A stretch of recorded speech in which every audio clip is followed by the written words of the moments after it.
Thank you so much for joining us. WLBT's First Alert Weather Team is keeping you up to date with the latest information. From your morning commute to your afternoon drive, we're on your side, streaming on your favorite devices. WLBT First Alert Weather Plus.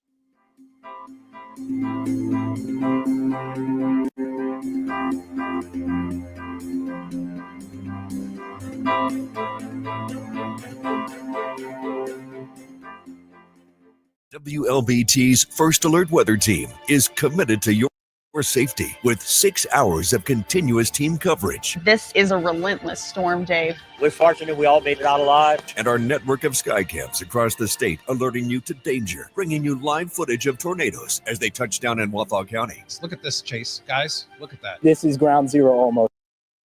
I mean, this is really hard to stomach, like I said.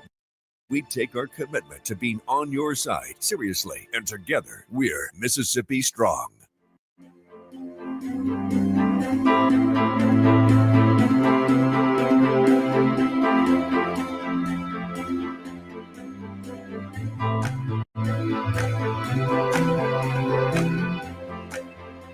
Weekdays, stream First Alert Weather Plus. Good morning, everyone. Thank you so much for joining us. WLBT's First Alert Weather Team is keeping you up to date with the latest information. From your morning commute to your afternoon drive, we're on your side, streaming on your favorite devices. WLBT First Alert Weather Plus.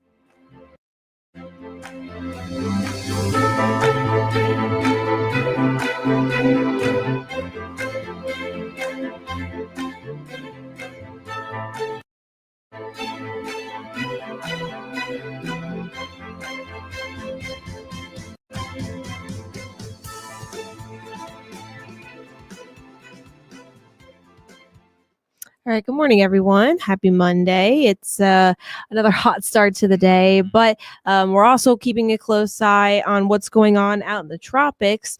We've got Hurricane Erin, still a major hurricane, sitting at a Category 4 with sustained winds of 130 miles an hour. It's still moving at west-northwest at about 10 miles an hour, and it still looks to maintain that hurricane strength throughout the course of this week and going into this weekend.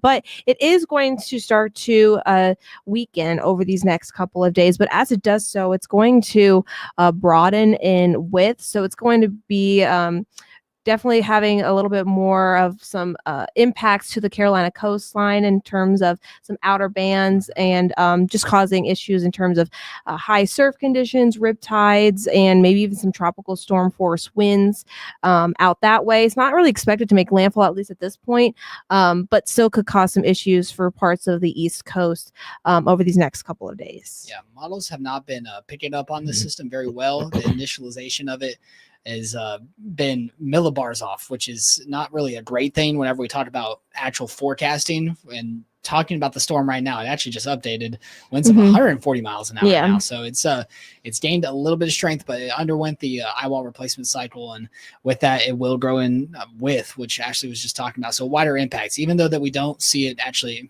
making landfall anywhere. It is by definition a fish storm, but still going to be impactful to the Carolina coast, to the island of Bermuda. Talking about a lot of very dangerous surf conditions, rip currents, things like that, especially in North Carolina. That's really what we're looking at. I was looking at the warnings earlier, and I think they go all the way up to New York. So it's going to be widespread impacts across much of the East Coast. So if you have friends or family out there, if you're planning a trip for this week, just make sure you plan accordingly with that, or you just let someone know if things are going on out there. So this is something to be mindful of. Yeah. And then behind that, we've got a secondary wave. We're pretty much just going to continue to watch these waves off the west coast of Africa. That's what we typically look at this time of year, 50% chance of development over these next 7 days. But I'm sure everyone has seen all the kind of stuff about models that are 300 plus hours out.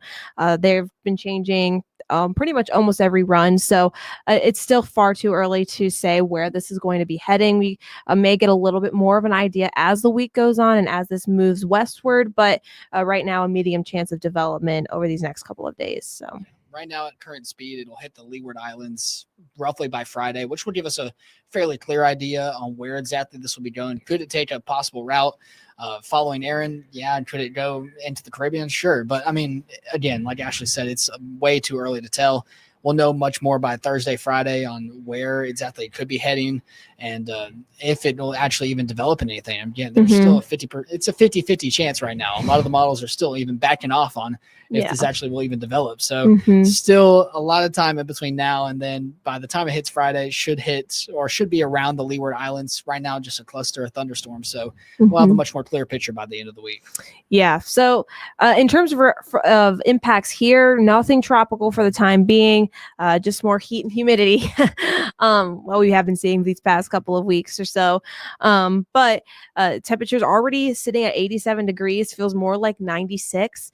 We do have a heat advisory in effect for pretty much all of central Mississippi, just because those feels like temperatures could be anywhere between 105 to 110 degrees this afternoon. So if you have any practices or afternoon plans, just make sure to stay hydrated, take breaks in the AC as much as you can. And I wouldn't be surprised if that carries into tomorrow as well. We're still going to be dealing with our actual temperatures in the upper 90s. We have a chance for a few isolated showers later this afternoon and heading into this evening.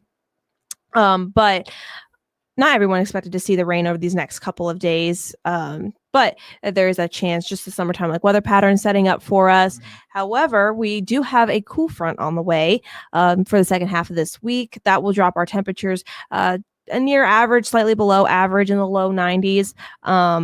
But you're definitely going to see more noticeably more widespread rain chances. I would say more so between Wednesday night going into Thursday, Friday of this week. So that's might be when you want to keep the rain gear more close by for the second half of this week, as a secondary front also will be moving in just behind this one and will bring us some slight relief in terms of humidity. So that's pretty much what we've got going on this week.